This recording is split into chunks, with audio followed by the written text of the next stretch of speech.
All right, welcome back to the show. This week's guest is my very good friend, Peter Szabo. Peter and I have known each other since our days in Boston, where he was working in radio and I was playing in bands in the music scene there. And coincidentally, that's how we met, was at a club show in downtown Boston, and the rest is history. For the last almost 2 decades, we've spent the time living on opposite coasts of the US, but we've kept in touch and had some adventures. And when I rolled out this show, I knew I wanted to have Peter on as a guest. I can't think of anybody more suited to speak about mentorship, leadership, and outside the box creative thinking, because that's what he does day in and day out. Peter's currently a VP of music over at Spotify, working in creative partnerships to help elevate artists and get new artists discovered. Prior to that, he's held roles at Shazam and Pandora Radio, among others. We have a really great conversation, and I really enjoyed the back and forth. So hope you enjoy the show, and here's Peter. Okay, cool. So I was going to say, let's do this, but it's not like a formal thing. We're just having a conversation. Most of the interviews and folks I've been talking to have been very like film industry and photography industry based, just because that's like who I'm surrounded with and interact with most often. But I also very quickly wanted to like push this out of those industries and like start tapping people who I know are creative in different ways. And I immediately thought of you because even though you roll in a much different world than I do, and you've, held a bunch of different roles at different, like, I'll call them like media corporations, and you can elaborate on it. Even though you're not like a creative professional in the sense of like me, where I'm freelance and like hustling for gigs, you're one of the more creative people I know in how you approach your job and how you like bring new things to the table for each role that you fill. So I definitely wanted to talk to you about that. By the way, I love that you say that.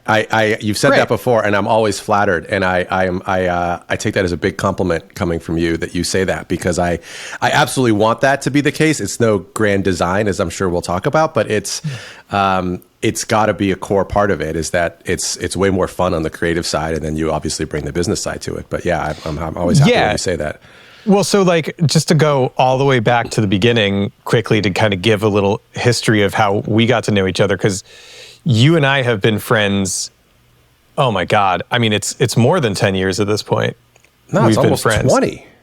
Is it? It's gotta be. What year did we meet? So it's a 5th anniversary of a nightclub, and a named band that had a little bit of name recognition was supposed to play, and they canceled at the last minute. And Drew was fronting the band he referred to called Tides, and terrible band name. I hated it. Oh God, who cares? It's fine. Keep going. Not the point. And I'm hanging out with partners, clients, coworkers, and I'm like, what poor band has to fill in at a 5th anniversary party when this other band, who people were, I don't know if they were looking forward to seeing them, but at least they recognize them, are going to play. I'm like, whatever. And so the band starts playing, and it's loud, and we can't really talk anymore, so we're kind of shouting. And then a song in, I'm like, all right, 2 songs in, 3 songs in, 4 songs in. I'm like, these guys are good. 5 songs in, I'm like, these guys are really good. I think 6 songs in, I turned to someone, I'm like, we got to get these guys to come play some other gigs with us. And so that's where the contact them post-event comes in. And, hey, you want to come play some ski events with us? And the very first gig that we got because of you was playing the side stage at like that summer. What was it? It was like Kiss. You went right to the Kiss concert side stage. You jumped over the fantastic ski mountains of Greater New England. We circumvented New England skiing and went right to summer concerts and signing autographs, selling CDs. It was hilarious. Yeah, super fun. I could talk about this for hours. I love that you did that with us. You captivated other people at a 20,000 person arena at Kiss concert, and you win them over. It's a talent and a skill that is amazing, and you have it. Perfect. That's you're going to be my salesman from now on. You do my pitch, I do yours. We know this. Right, perfect. So that's a good kind of history and segue into the fact that you've basically been, for the most part, operating in like the music space. Even though you're not a musician, you've been operating in the music space for as long as I've known you. And you started off, I think at Kiss 108, were you straight sales for the most part? No, so that's the whole thing. Okay. It actually started with marketing, promotions and marketing. So I interned in what was the marketing and promotions department, and had a blast doing that. Got to go to events and give away T-shirts and promote the radio station, fill out contest forms and all that fun stuff. And so I came up through the marketing side. I had a mentor, Bev Tilden, who was absolutely amazing. And she instilled in me this idea of, if you're going to do something, do it great and have a great idea for it. And so whenever we tried to do something, it was bigger, better. And Kiss 108, always did something bigger and better. And so that was instilled in me from the beginning. And so when I went to the sales side, I brought all that creative idea process with me. And anytime I'd try and go to a partner, a client, a potential client, it was always with an idea. And so that's where hopefully some of that creativity comes from. But that's where it stemmed from. It always came from the marketing side. I went marketing, marketing and promotions intern. Then I did the websites for Kiss and Jammin'. Then I got into the sales side because I wanted to make some money, but brought with me the creative thinking from the marketing side. Yeah, that's where you started. And where are you now? Like, what's your official job now? Now I'm at Spotify and lead a team called the Commercial Partnerships team, which helps artists get discovered more on Spotify and expand their fan base. I think just by nature of that type of role, and now you're operating at a bigger level where it's like trying to get new artists discovered and taking it all the way back to when you and I met working in local radio and trying to get local artists discovered. It's all, like, to me, it's all about ideas. You're like, not to be cliche, but of all the people I know, like, you're the ideas guy. You're like, what about this? What about this? What about this? And it's always been like that. And so have you always just been like an ideas guy for as long as you can remember? Or did something like foster that in you? I'm just so curious. Yeah. Because I can call out specific examples, but I'm just kind of curious what So I would love to hear what your specific examples are, because I'm always really intrigued by what people remember. But yeah. I as long as I can remember, I've always been able to just come up with ideas, and it just comes naturally. And I'll tell you a quick story. So Bev, my mentor, was an amazing marketing director, worked her way up the corporate ladder, and just had an amazing career as a marketing director. And at one point, she tried to go into sales, and she told me that she didn't like it because she knew she would have to prospect new clients on Monday morning. And so she would go through and try and come up with ideas to bring in Monday morning. And she goes, that was exhausting to me. I couldn't do it. I didn't like it. I went back to marketing. And so I was worried about that when I was making my shift from marketing to sales. And I thought, if Bev couldn't do it, how am I going to do it? And something in my brain is different. I don't know. I will drive by a billboard and I will see a Honda billboard, and then I would call the Honda dealership from Kiss 108 and say, hey, you're doing this billboard for the new Accord. What if we had Maddie and Billy go out and do a blah, blah, blah, blah with you the morning, guys?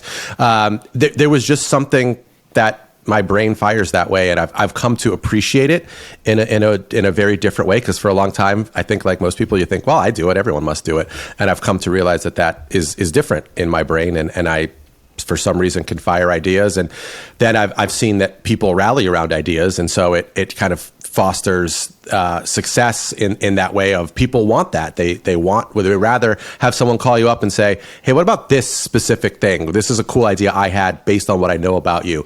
It generally leads to more of a conversation than just to go sales for a second here, these sales cold calls that people get of like, hey, I think you should work with us, with no concept whatsoever what that is. And to me, that's always really awful.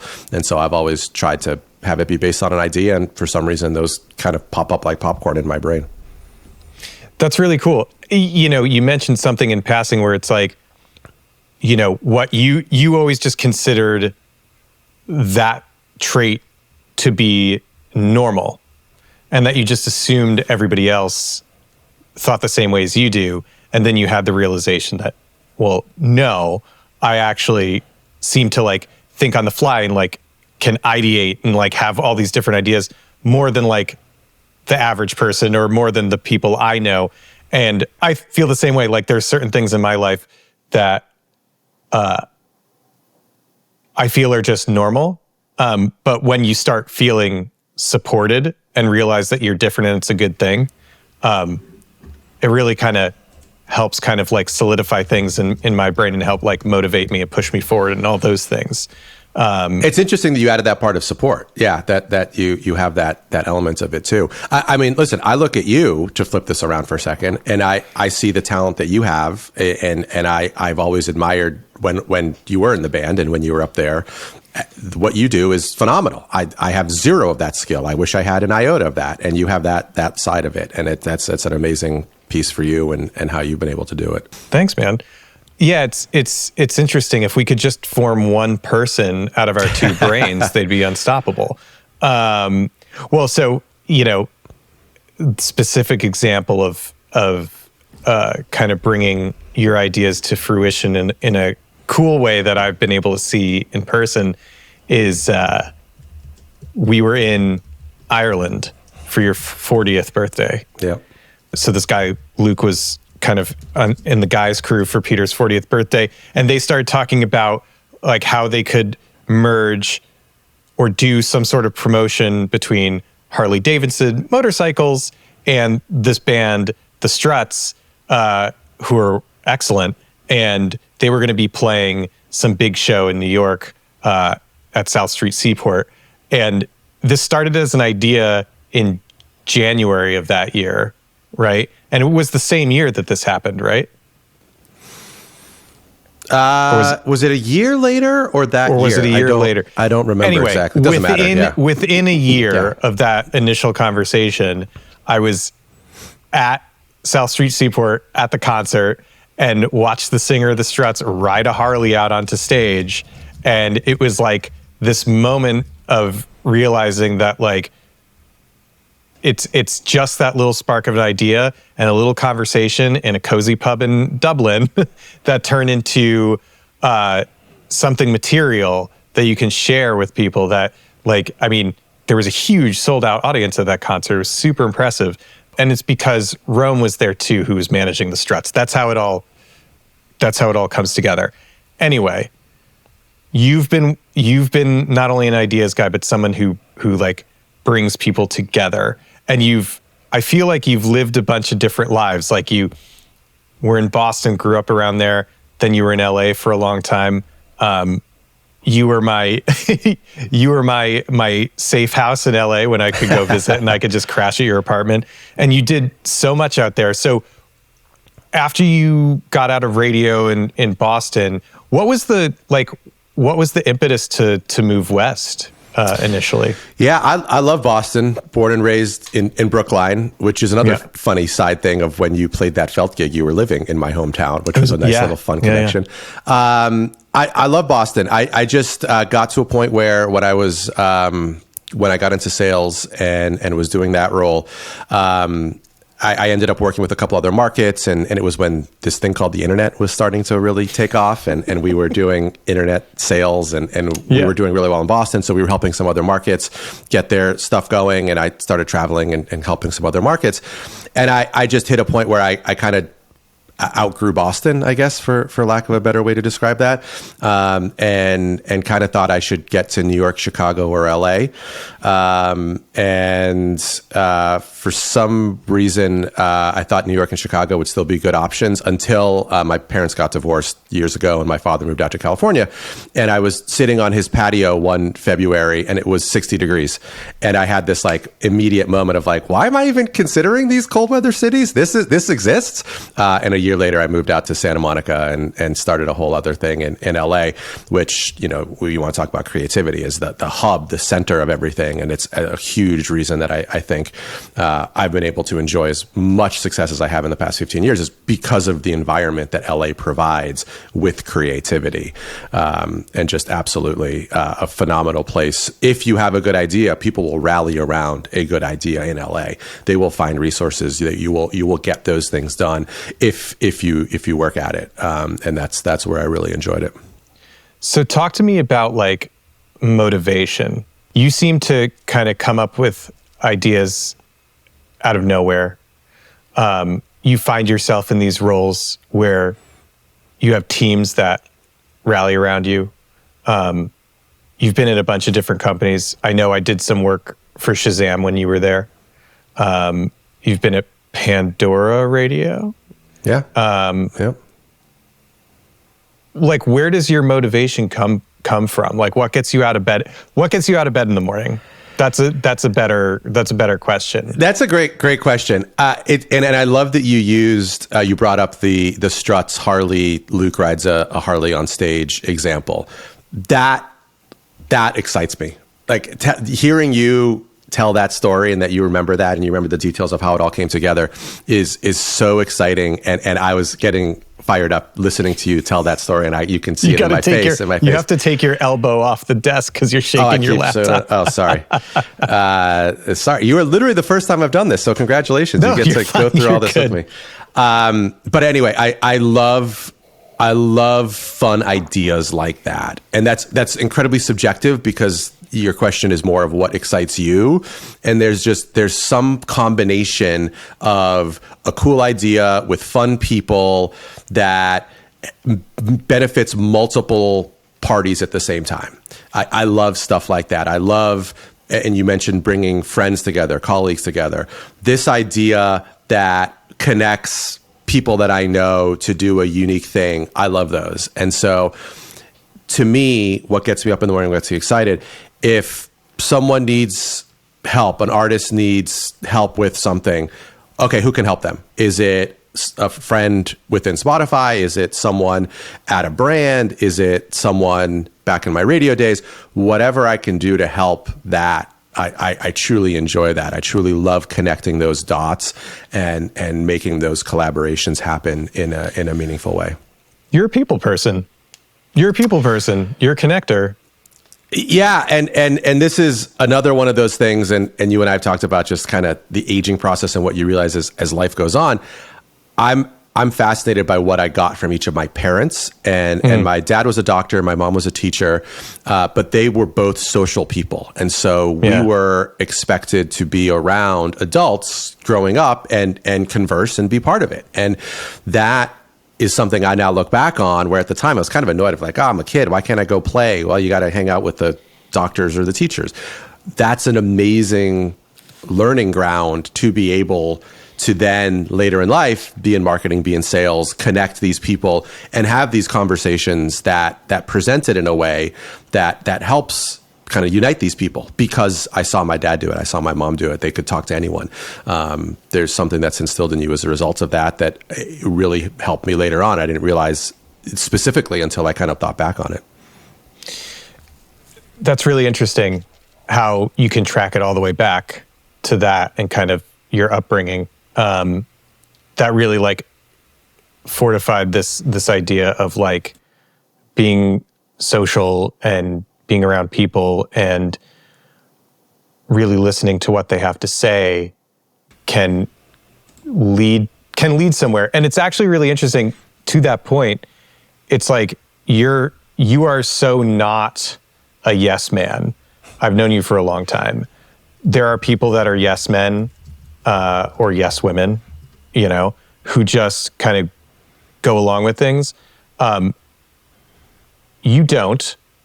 You definitely challenge the status quo, but more than that, you take an honest interest in what someone has to say, and you really engage with that person and want to find out more, and you think outside the box with whatever they're saying, which I think has really paid off for you. I mean, you're, of all my friends, you easily know the most people anywhere you go. I lived for a decade in New York City. I'm pretty sure you know more people there. All the cool events I've gone to in that city, including the Clio Awards, was due to you. And it's just really fascinating to see how that works. Did you ever think you would wind up in the position you're in now, or did you have, like, when you were younger, did you have a different idea for yourself in mind? Did you kind of always have an idea you were going to wind up being involved with music and ideas or connecting people around that, or were you pursuing something totally different? No, not. You lay it out so specifically. No, not. I didn't know that was a thing. Honestly, I didn't really know that was even a path. What I look back on is a visit to a TV station in Montreal. My mom's family was from Montreal, and I had an aunt whose brother was a TV producer, and brought me into the studio one afternoon. We were visiting, and it was an exercise workout show. And I got to sit in the studio while that was being filmed and produced. And I thought that was amazing. That was so cool to me. All those little screens and the cameras and the director saying, take camera 1, take camera 2, back to camera 1. I love that. And I geeked out on that. And I was so interested in that. So I thought I wanted to do whatever that is, TV production, TV filming, TV editing. You make a good producer, I do have to say. I am intrigued by that. I may have a second, third act down the line. So my first internship was at a radio station in Hungary, where that same aunt moved with her husband. My aunt and uncle, who I'm incredibly close with, they invited me to come with them for the summer, but they said you have to get a job. I got this internship at the radio station, and I walk in on day one, and it was Hungarian radio station, but it was owned by an American company called Metro Media at the time. So there were three Americans, two of whom were bilingual, one of whom wasn't. And they're just walking me around the station. And one of them asked me on day one, "Hey, Peter, welcome. Nice to meet you. What do you want to do?" And I said, at a radio station on day one of an internship, I don't know, 17, 18-year-old kid, I go, "Yeah, I really like TV production." Perfect. Which if I had an intern come in years later when I was in a position where we were hiring interns, and they said to me, "What I want to do is this other thing and another thing," I'd be like, "There's the door. Don't let it hit you on the way out. Good luck. Have fun." Yeah, why are you here? These people welcome me in, and he literally didn't miss a beat. He looked at me, he goes, "Well, we're going to show you some radio this summer, and maybe you'll like it." And within 2 days, I was hooked. I had never known that music, which was always a core passion of mine, could be combined in this way to be a business, could be a job for various people. And I got to work with the sales team and the marketing team and the on-air DJs and the production people, all those people that summer. And I was just hooked on radio. And so that's what got me then started to Kiss in Boston that we were talking about earlier. But I didn't even know where that would lead. And one of my fundamental things through my 20s that I look back on is I just did what I enjoyed, and I was very fortunate to enjoy it and then be able to make money on it.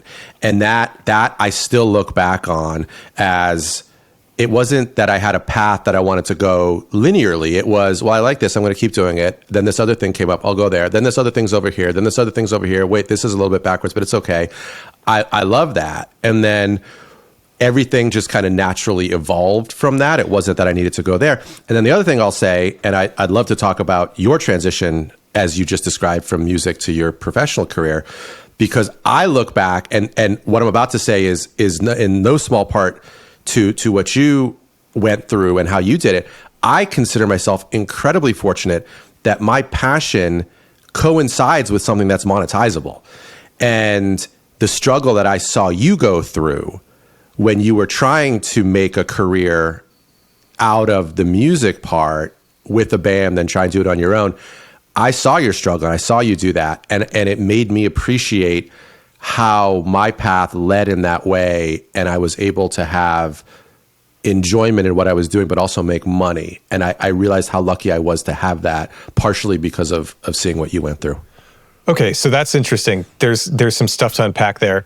But top of mind right now is actually a very good feeling now in hindsight down the road that something good was able to come out of that struggle for someone else. That I was able to, through the struggle I went through, I was able to unintentionally give some positive reinforcement to one of my friends. So that's great. I never knew that. That makes me feel very good.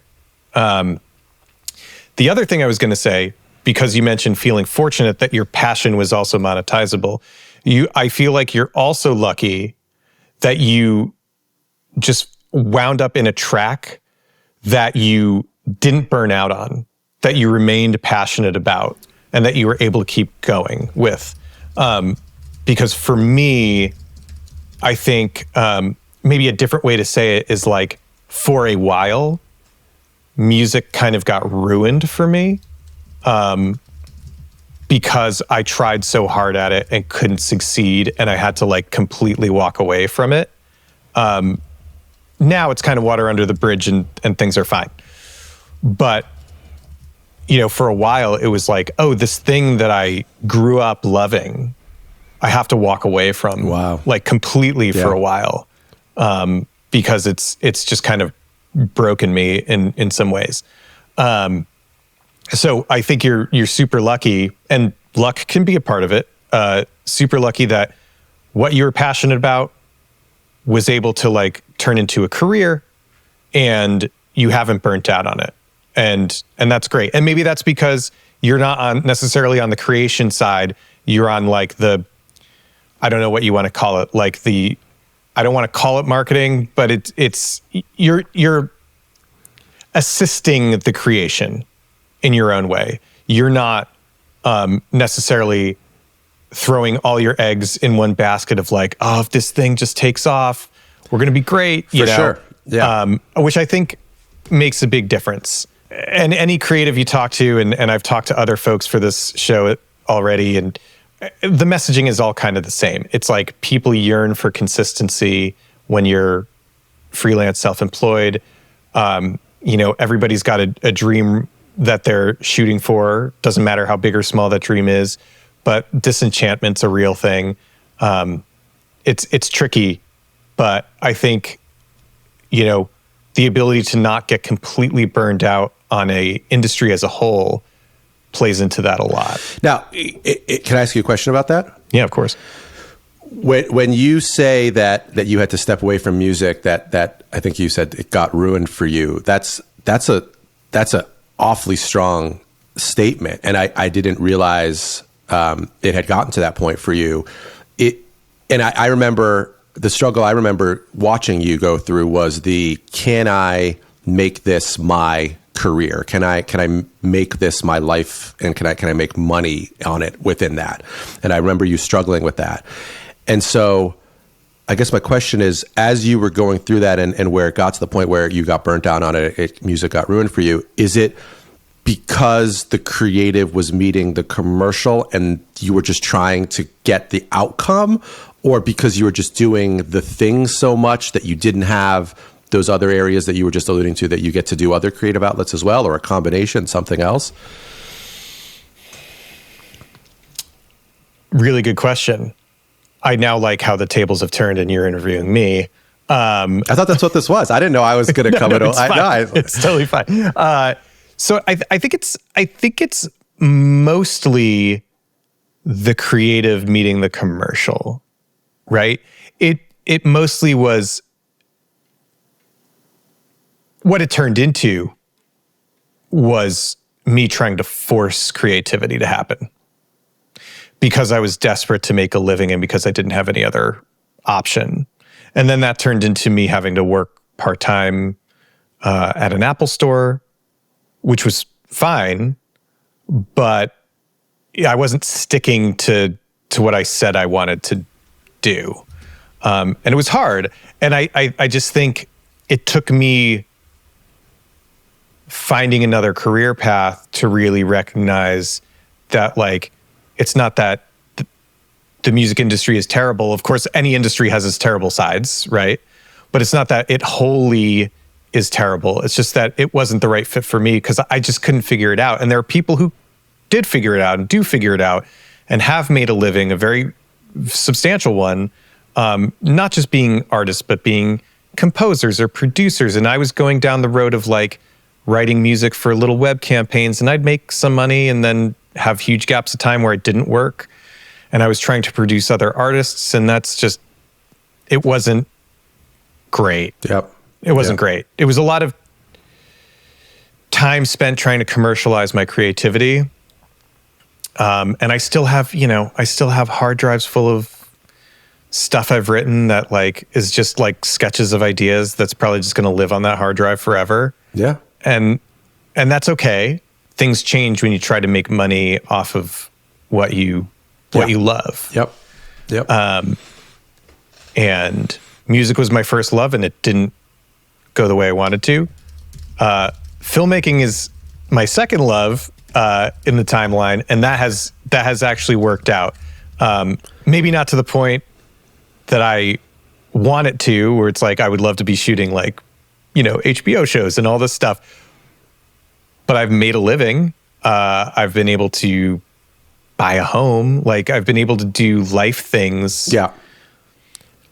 Based on a creative career that was a better fit for me as the person doing the creating. If that makes sense. I feel the need to add something here, which I've never, I don't want this to come out in anything other than a compliment. So forgive me if it doesn't, because I think your music career in a different parallel universe takes off, because I still remember that song One Night, and I still think it's one of the best songs I've ever heard.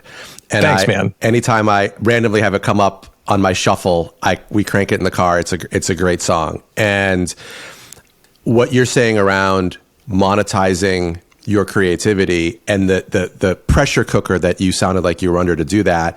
And I know you had some bandmates that didn't quite have that same level of passion when you were on the precipice of some bigger things, was a bummer. And I guess as we're talking, as you were just talking, the thought I had was, I'm disappointed for you because I know how good you were.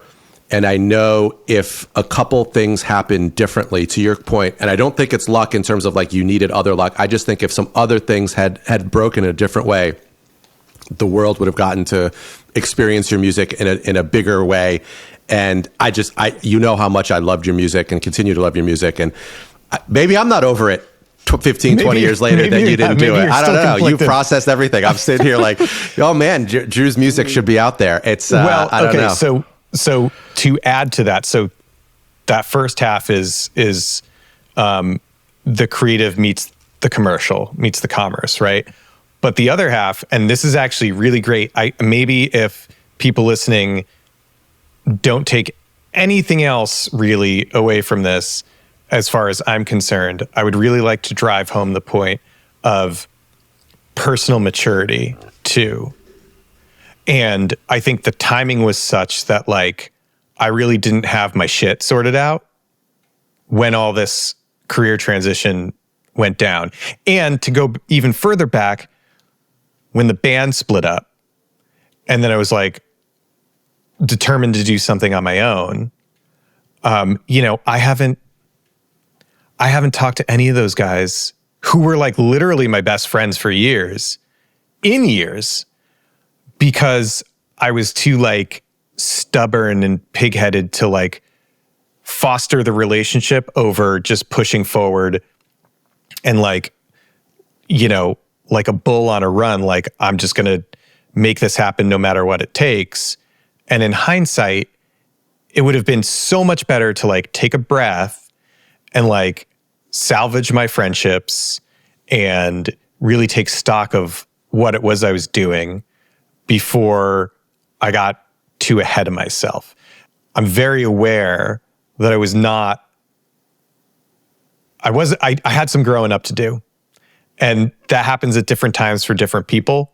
I feel like maybe I've been on the late bloomer side of all that. So it wasn't until I was out of Boston, I was living in New York, I had moved in with Amy, things got very real because New York is a very expensive place to live and we didn't have any help. And it's like, okay, what needs to happen to make sure that like everything just doesn't like crumble,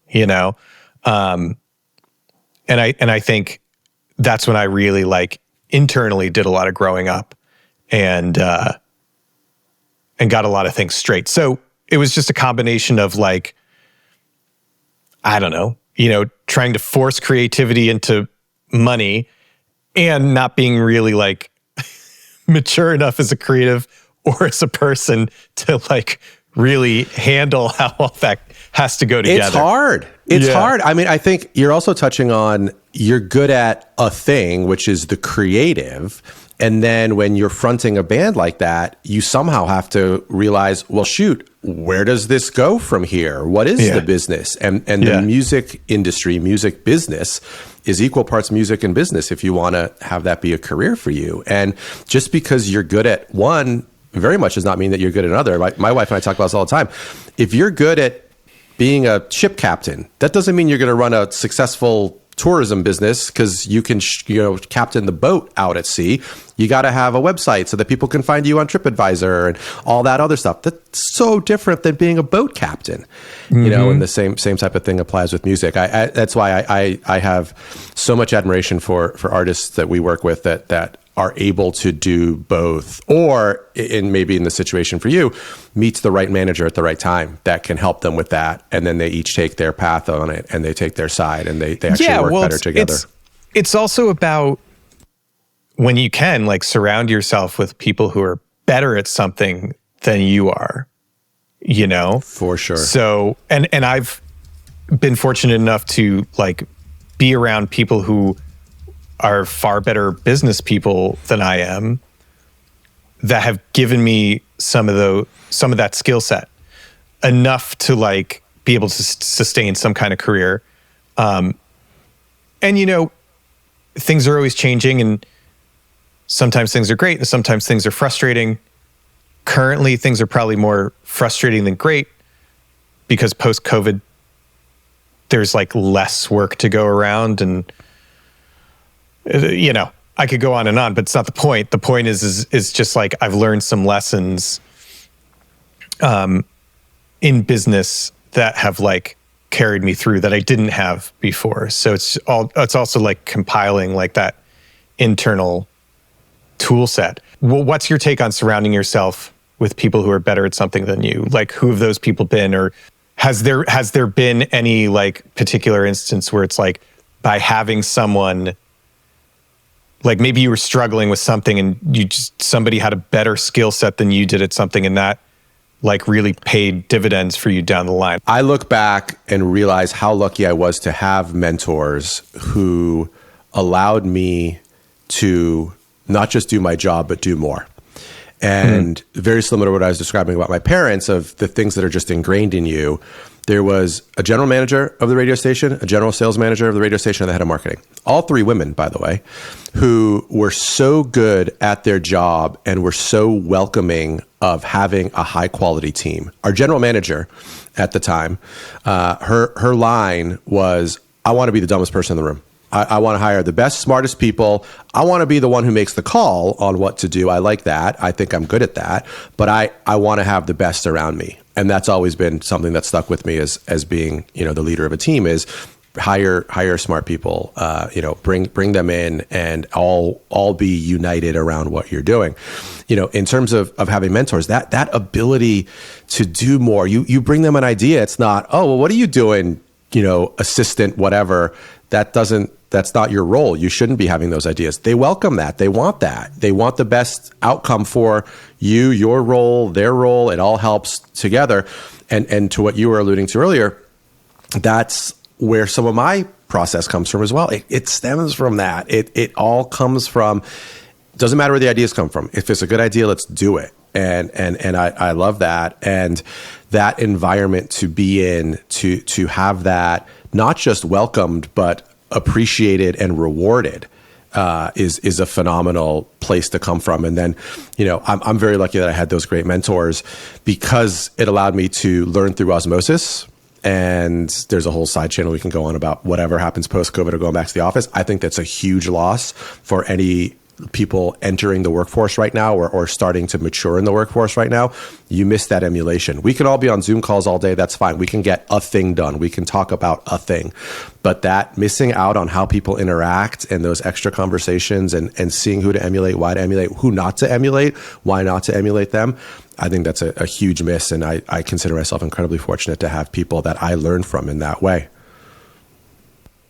Just my quick response to remote versus in office. It's it all also comes back to what your personal experience is, because every in office experience I've ever had, I hated. So I'm fine, because I was doing, I wasn't working in a career. I was doing a job. So it was just a job that I had to go to and sit at and blah, blah, blah. That being said, the fact that I get to go out and be on set and interact with people is huge. And if I didn't have that, I mean, one of the biggest things I love about doing what I do now is I get to not be in a dark room by myself all the time, only some of the time. What you were talking about picking the best idea in the room, no matter who it comes from, that translates across industries, whether it's, music on the side you're on, or what I do working on set. Like I try to emulate that as well. So I'm 100% on the same page where, as the director of photography, or I've occasionally directed, like been the director on set. But it doesn't matter if you're in some sort of like managerial position, let's just say, even if it's on set, head of the camera department, whatever, you don't have to be the hero. In fact, you shouldn't be the hero. Your whole job is to just sift through all the different ideas and figure out what works best. And, I try to foster that on my sets when I have a crew that is essentially working for me. I don't care where the idea comes from. I've gotten stuck on stuff before, and, one of the camera operators has been like, hey, well, if we did this, it would give us this result. I'm like, yeah, let's do that. That's great. Perfect. So I'm right there with you. I think collaboration is key no matter what.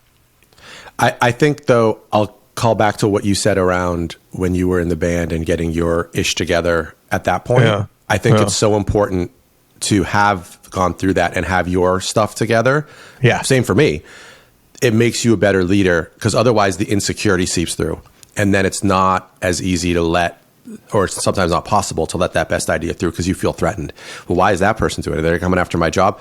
No, listen, I'm in my position, they're in their position. And if you're all working in service of the project, of the situation, then the best idea can win, and the leader will be able to take that and utilize it.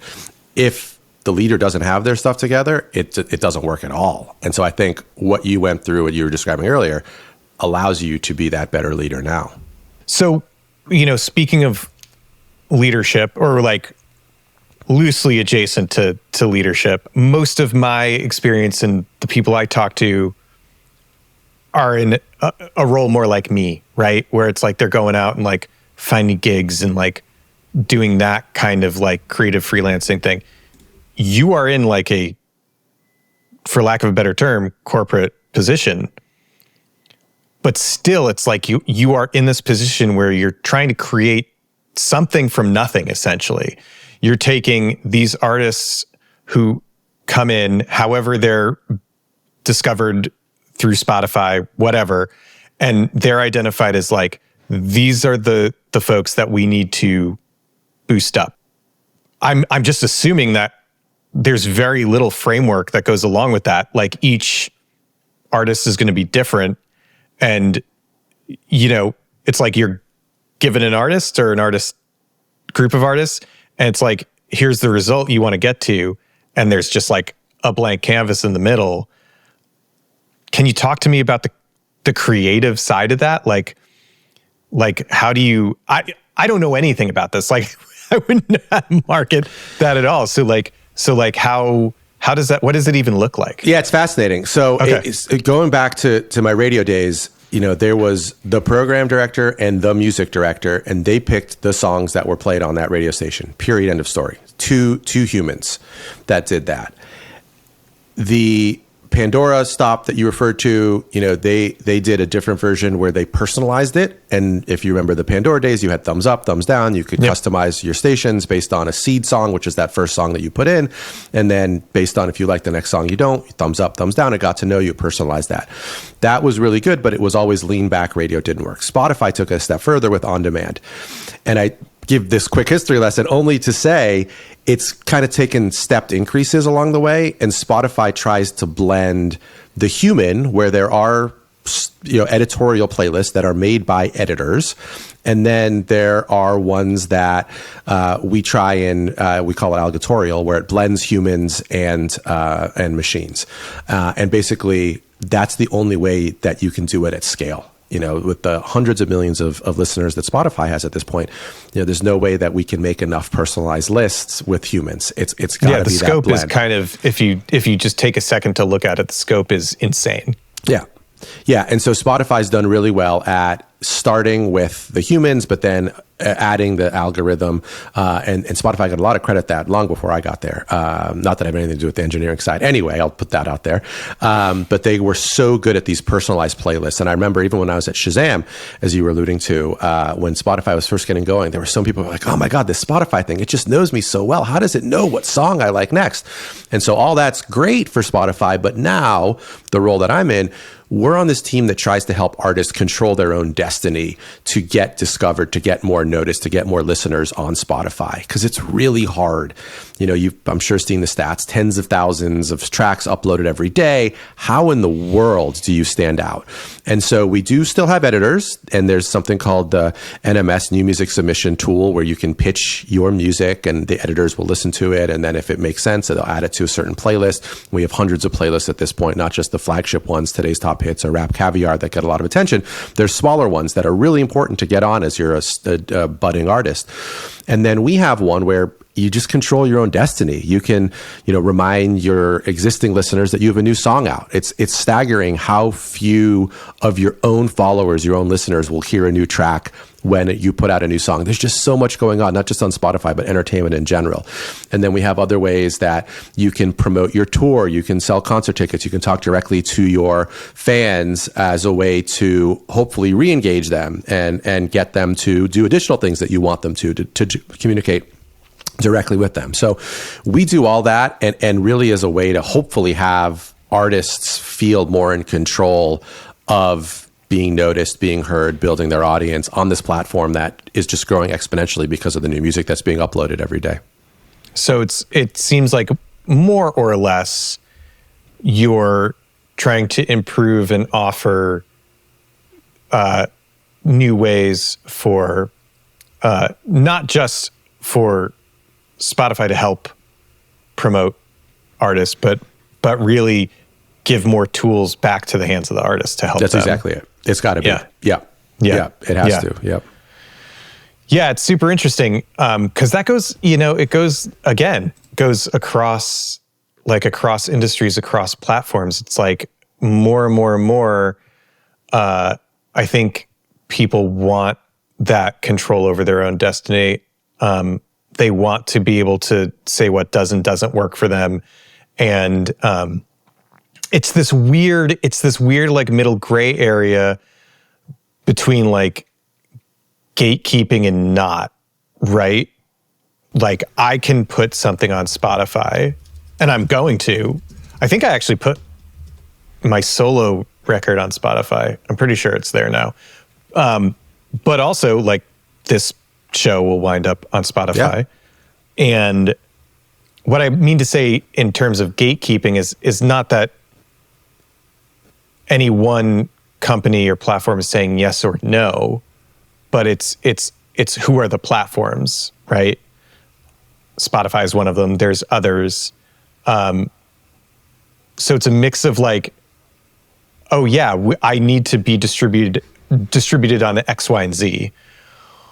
But also once I'm there, I don't want them to tell me how to run my show, how to steer my ship. I want to be able to do that on my own. So it's like this little bit of a weird gray area.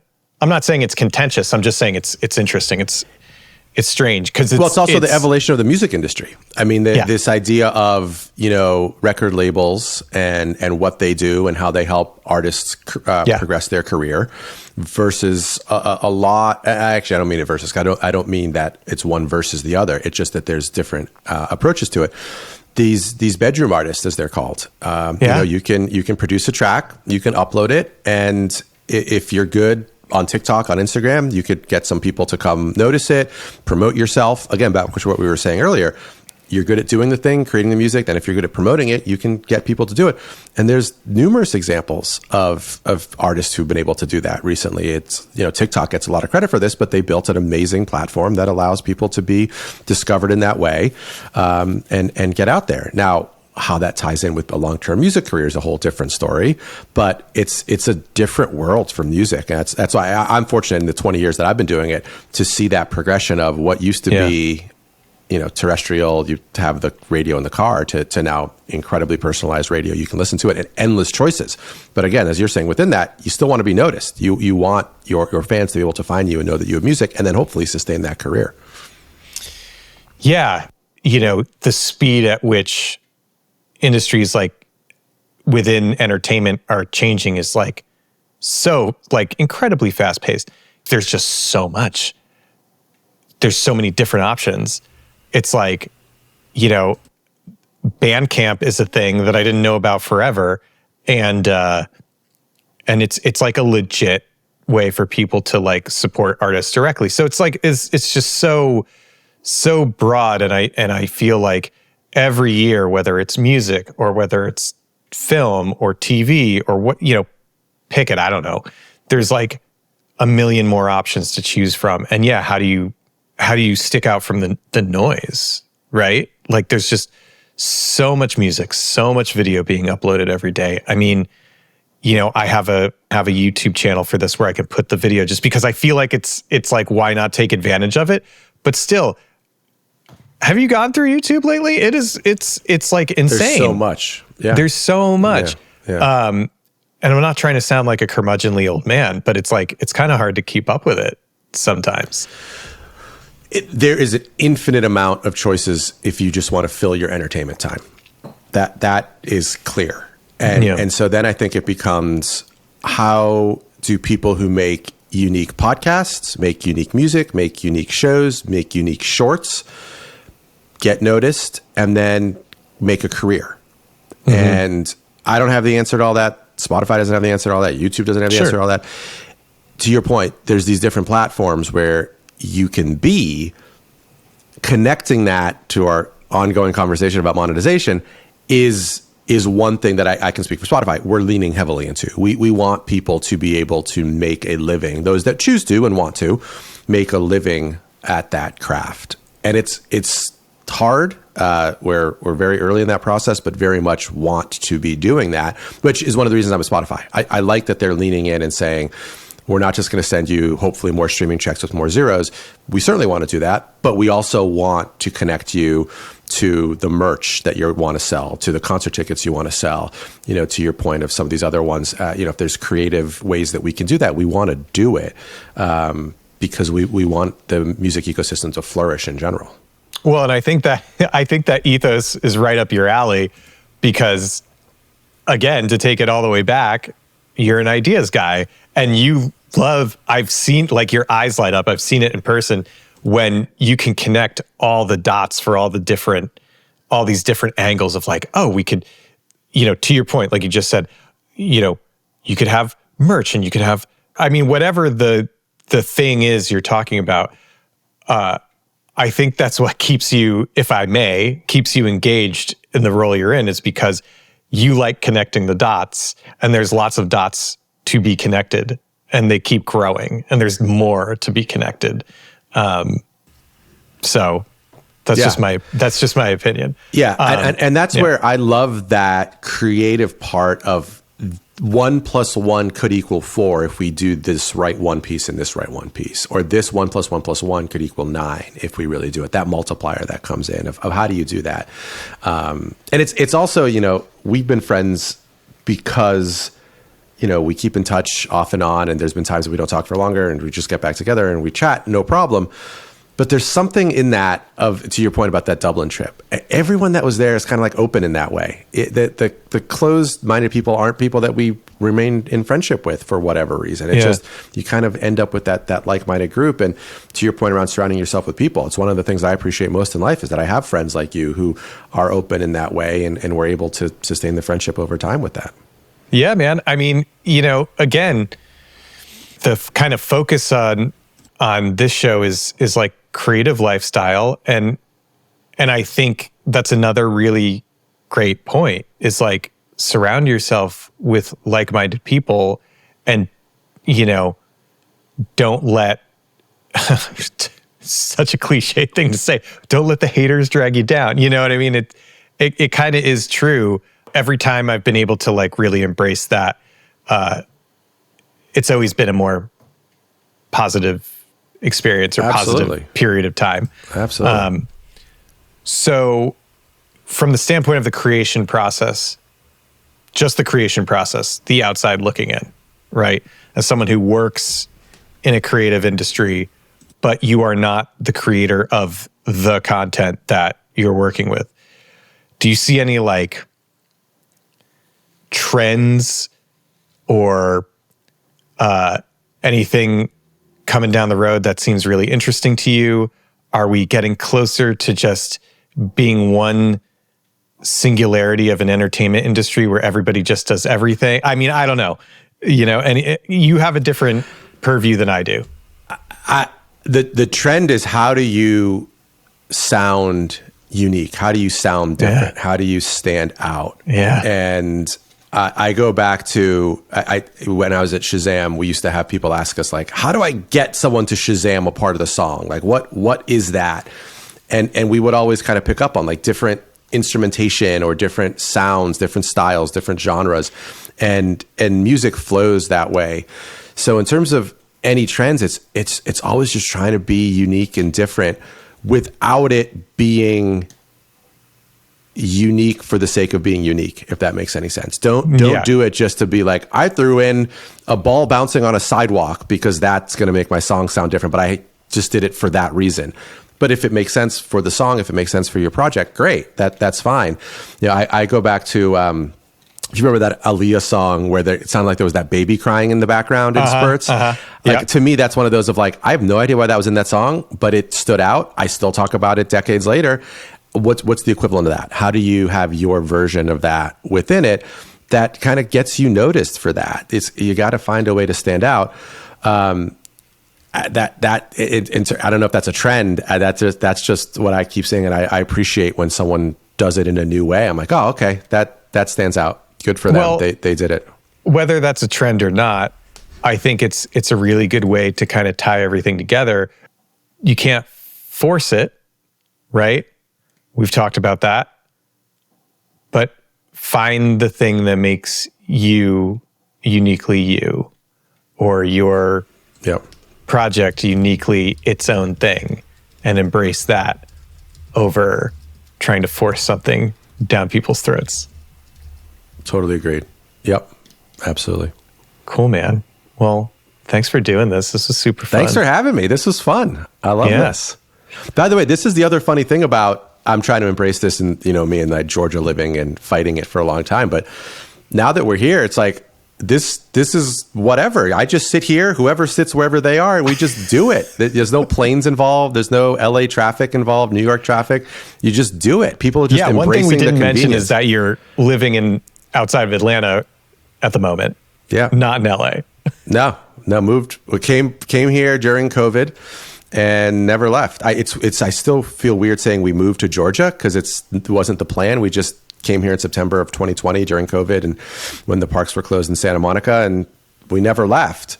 But I love that if it's weird to say the positives out of COVID because it was so bad for so many reasons. But one of the positives for me is how much people embrace this as a normal way of operating, which, I mean, I think you and I were on Zoom and these things long ago, but just more in general, people just say, okay, great, let's just do it because it's easier. This is more convenient anyway. We don't need to fight traffic or buy plane tickets.